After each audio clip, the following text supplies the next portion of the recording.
Kita kembali lagi dan selamat datang kembali ke pembelajaran data science kita yang sudah tertunda selama setahun. Nah, sesuai dengan janji saya pada pertemuan sebelumnya, bahwa untuk episode kali ini kita akan membahas dengan metode project based. Jadi kita menyelesaikan persoalan-persoalan yang real di lapangan yang berkaitan dengan data analisis ataupun data science, yang berdasarkan dari itu kita akan menerapkan apa yang sudah pernah kita pelajari sebelumnya. Oke, selanjutnya kita akan membahas 5 project yang telah kita siapkan. Yang pertama adalah tentang serial yang sebelumnya sudah kita bahas, dan serial ini juga akan kita ulas kembali dengan sedikit pendalaman pada metode analisisnya. Nah, kemudian yang kedua adalah data project untuk Uber analisis ya. Pada Uber analisis ini kita akan mempelajari tentang sebaran spasial dari order yang dilakukan oleh customer, kepadatannya dan sebagainya. Kemudian yang ketiga adalah hotel booking.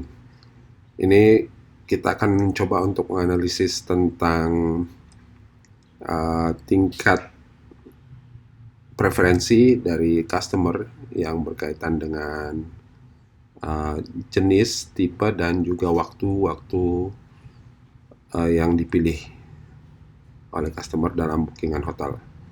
Nah, kemudian keempat adalah kita mempelajari tentang financial, yang dimana kita akan mempelajari sebaran profil pinjaman dan profil peminjamnya, dan juga bagaimana bentuk-bentuknya. Dan yang kelima kita akan mempelajari tentang sentiment analysis ya dari data Amazon customer. Pada sentiment analysis ini kita akan membahas sedikit tentang NLP, bukan Neuro Linguistic Programming ya, bukan, tapi ke arah Natural Language Processing. Jadi kita sudah melibatkan Natural Language Processing di sini. Oke, selanjutnya learning flow kita kurang lebih akan berdurasi sekitar 8 pekan atau 8 pertemuan, entah nanti videonya diupload per pekan atau per 2 pekan atau per bulan. Tapi ini ada 8 pertemuan. Jadi pertemuan awal itu selalu tentang overview, kemudian pertemuan kedua adalah tentang tentang exploratory data analisisnya. Nah, selanjutnya kita masuk pada overview tentang serial project ini.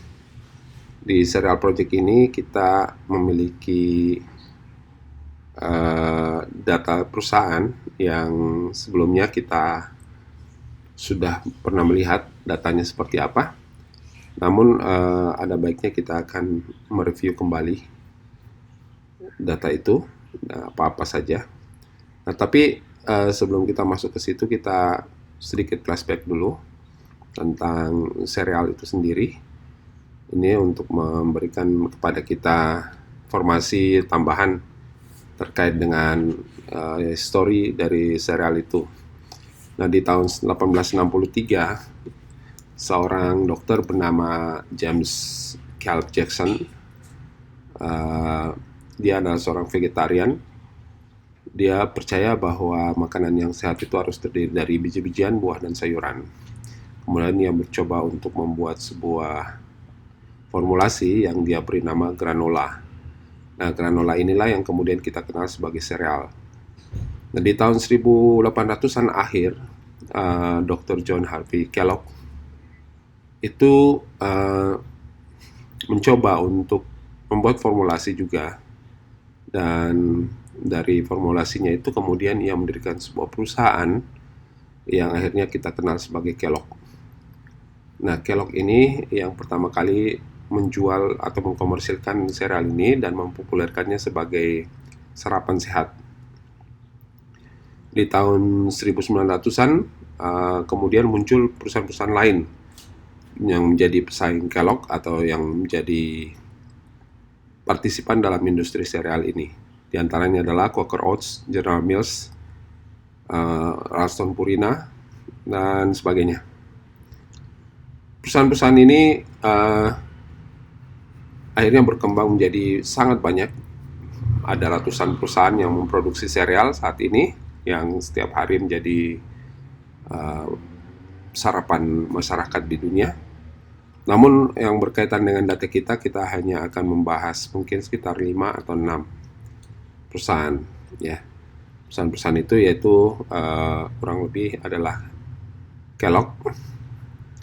Kellogg sendiri itu adalah perusahaan yang didirikan pada tahun 1906 oleh saudara kembar William Keith Kellogg dan Dr. John Harvey Kellogg.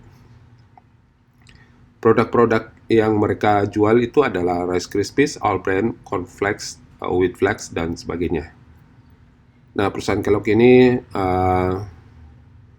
di tahun 1940 mulai mengekspansi ke seluruh dunia dengan membuka cabang pabrik-pabriknya di Inggris, di Australia, Kanada, Jerman, dan akhirnya mengembangkan produknya tidak hanya fokus pada sereal, tapi juga mulai membuat kue, selai, minuman, dan makanan ringan. Kemudian setelah Kellogg itu ada General Mills. General Mills merupakan gabungan dari dua perusahaan yang akhirnya bergabung menjadi satu, membentuk sebuah perusahaan bernama General Mills di tahun 1928. Nah, General Mills ini mempunyai banyak sekali produk. Yang paling terkenal yang sering kita dapatkan di minimarket atau di supermarket adalah Cheerios, Lucky Charms, Cinnamon, Toast Crunch, dan sebagainya. Tapi General Mills juga memproduksi jenis-jenis lain selain sereal seperti biskuit, snack, dan yogurt. Nah, selanjutnya adalah American Home Foods Products. Ini kemudian diakuisisi oleh Kellogg dan menjadi bagian dari Kellogg pada akhirnya. Namun sebelumnya American Foods ini merupakan sebuah perusahaan yang memproduksi sereal oat, gandum oat, sereal gandum, dan juga sereal jagung. Nah, banyak sekali produk-produk dari American Home Foods Products ini.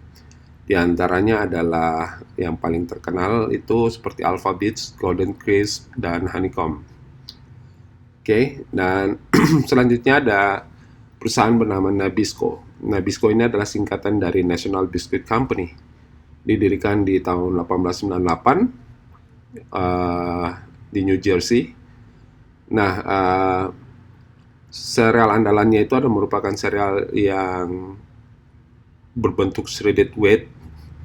Jadi shredded wheat ini adalah gandum yang dicampur dengan air dan kemudian dipanggang hingga menjadi briket-briket besar. Nah, selain itu Nabisco juga memproduksi produk-produk lain seperti Cheerios, Cornflakes, dan Cocoa Puffs. Ya, Nabisco juga akhirnya diakuisisi oleh perusahaan yang bernama Kraft Foods di tahun 2000. Ya, kemudian digabungkan dengan perusahaan makanan lainnya. Dan mereka membentuk perusahaan baru bernama Mondelez International. Oke. Selanjutnya kita ada Post. Post ini adalah perusahaan yang didirikan pada tahun 1895 oleh C.W. Post, yang merupakan salah satu perusahaan yang dulunya dikenal dengan nama Postum Cereal Company. Post ini merupakan perusahaan yang memproduksi minuman substitusi coklat yang bebas kafein. Dan kemudian berhasil dengan produk itu mengembangkan produk lainnya seperti sereal, grape nuts, Post Toasties, dan Honeycomb. Nah, produk-produk ini sampai sekarang menjadi produk andalan mereka dan sangat terkenal di seluruh dunia.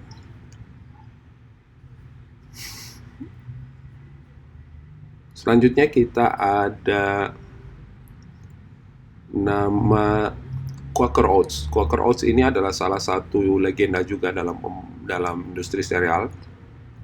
Didirikan pada tahun 1922 dengan nama Quaker Oats Company. Kemudian Quaker Oats ini menjadi salah satu merek sereal yang kesehatan terkenal di dunia. Quaker Oats di tahun 2001 diakuisisi oleh PepsiCo. Nah, perusahaan PepsiCo ini kemudian mengambil alih Quaker Oats, tapi Quaker Oats Company tetap dipertahankan produknya. Salah satu produk mereka ya hingga saat ini yang paling terkenal adalah Quaker Oats Meal itu.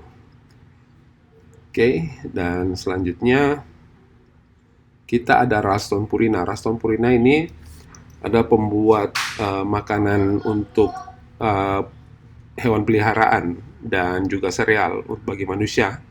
Ini didirikan pada 1894 oleh William H. Danforth dan George Robinson. Perusahaan awalnya bernama Robinson Danforth Commission Company pada tahun 1902, kemudian berganti nama menjadi Ralston Purina. Setelah mereka membeli sebuah pabrik yang memproduksi sereal bernama Ralston Cereal Company. Dengan akuisisi Ralston Cereal Company, kemudian Ralston Purina menjelma menjadi pemasok terkemuka sereal dan produk makanan lainnya. Pada 1921, ia memperkenalkan produknya bernama Ralston Breakfast Food. Nah, Ralston Breakfast Food ini terdiri dari gandum, salju gandum, dan beras dengan tambahan vitamin dan mineral. Akhirnya sereal ini menjadi populer. Tapi Ralston Purina juga mengembangkan berbagai macam sereal seperti Chex, Cookies Crisp, dan sebagainya. Nah, ada juga produk-produk lainnya selain itu. Jadi saya pikir itu saja dulu untuk yang ada dalam data kita. Kita akan eksplorasi datanya lebih lanjut. Terima kasih. Assalamualaikum.